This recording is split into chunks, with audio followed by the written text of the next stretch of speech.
Okay. Then we have these mission statements that a lot of these organizations do not live up to. Like, how are you promoting home ownership when you're not paying people enough to become homeowners? I'll wait.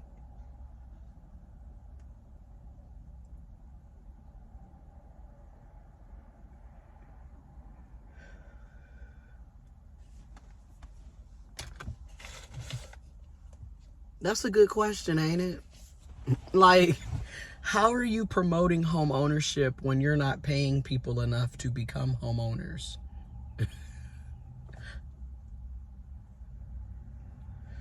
Again, I'll wait.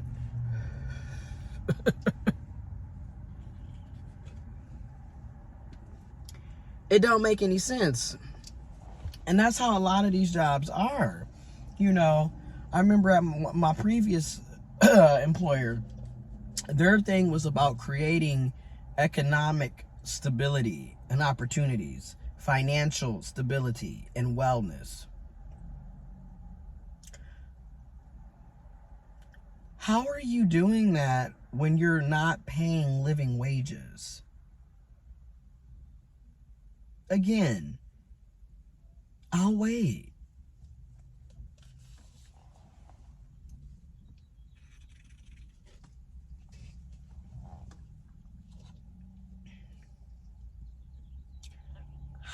Make it make sense. Make it make sense. And that's how a lot of these things are.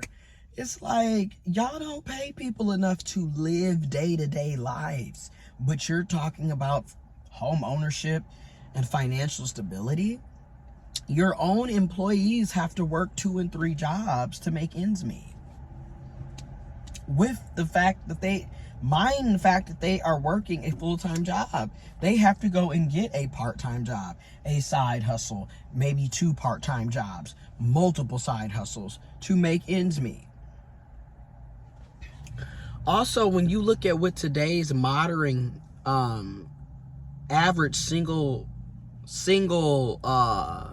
family home costs, you need to be paying people substantially more for them to be able to afford it. Because what used to be $120, $130, $140, $150,000 for a first time, starter home, single family home. Honey, that house now is $250, $280, $300, $320, $340. You'd be surprised how much starter homes cost depending on the city, state, location. Obviously, out west, out east, you're going to be paying significantly more because the cost of living is significantly higher. And yet, even in places like where I live, where it should be relatively low cost,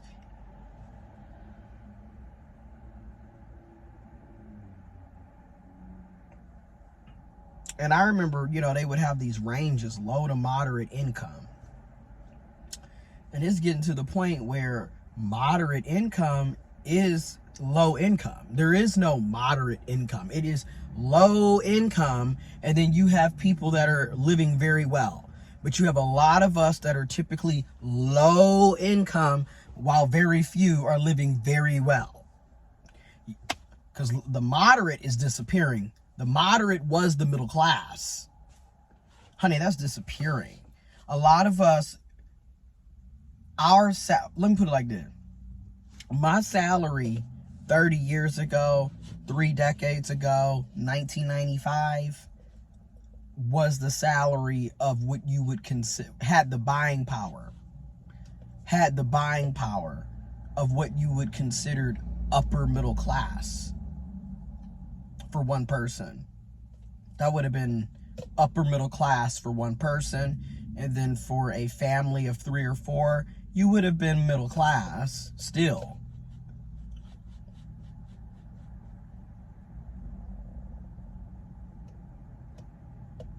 Where today, it's a joke. today, the salary that I'm making is what I should have been making when I graduated with my bachelor's in 2014. And the fact that I'm just now getting what I'm making with a master's degree and years of experience is just another example of a slap in the face. And it just continues to be multiple slaps in the face.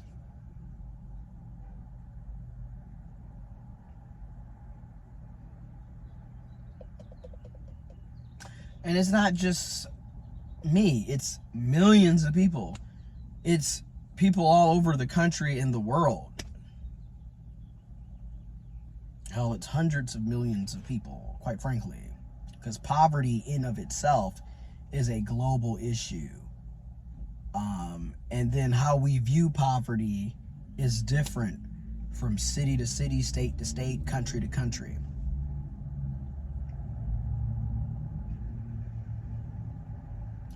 But yeah, and you keep getting these tasks added to you.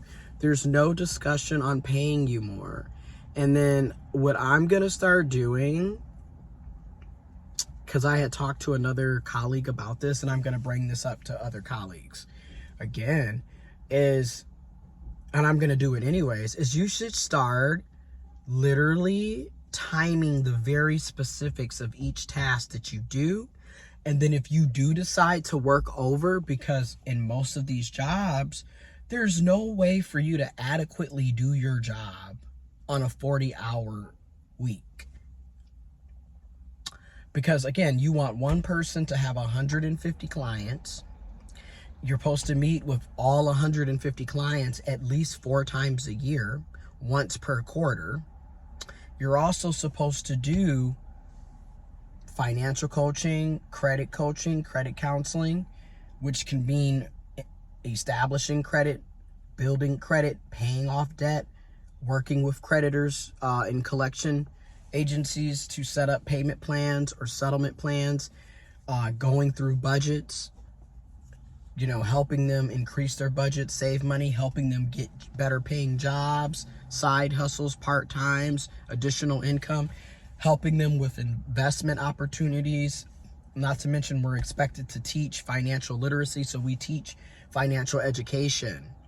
Okay, we teach the classes. We do all of the data entry, all of the data management. We have to attend all of these different meetings. We're required to get, continued education credits to maintain our certifications. We're required to get additional certifications so we can do even more work that we're certified to do without there being pay increases. And keep in mind, you're still salary. So when you work over 40, there's no time and a half. There's no double time, triple time, holiday pay. None of that exists because you're salary. The only good thing that I see out of it now is that we have sick time now. So if you work over, you could accumulate a lot of sick time very easily. Because I think you could get up to 8 hours a month if you're working a regular 40-hour week. Which, think about that. How is that? This is why I always laugh when they talk about work-life balance, because it doesn't exist. Like, number one, just think about it. How are you going to be working 160 hours to get 8 hours of sick time? How is that even remotely fair? Like, shouldn't it just be 160 for 160? And if it can't be a straight equal give and exchange, can it at least be 160 for 80? Can we get at least half the hour back? Hell, can we get 1 week? Can we get 40 hours back? But you think about that. You work 160 hours, 40 hours a week on average. and you get to get 8 hours of sick time out of that. How is that fair in any way you try to twist and turn it? So that's why I always laugh when they're like, oh, but you can earn sick time. Yeah, sick time doesn't really benefit a lot of us because we're already not paid decent wages, you know? So it's kind of hilarious, really, when you sit down and look at it. And then you're expected to work all of these hours to only get 8 hours back.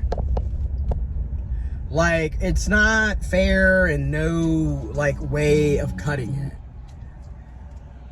Then the other thing that makes me giggle is, like, again, even if you work and somehow you were able to get 16 hours out of that, right? So you're going to work 320 hours to get 16 hours of sick time. Do you see how all of this is just slavery? You're not being paid shit. Then you got to work your ass off to get 1 day after you've given 160 hours.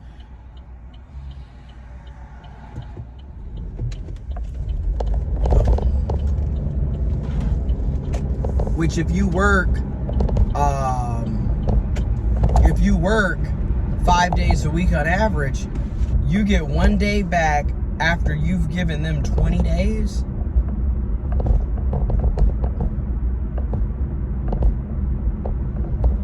Like, it's just, I'm just saying, like, I know I'm not the only one that's like, what is going on here?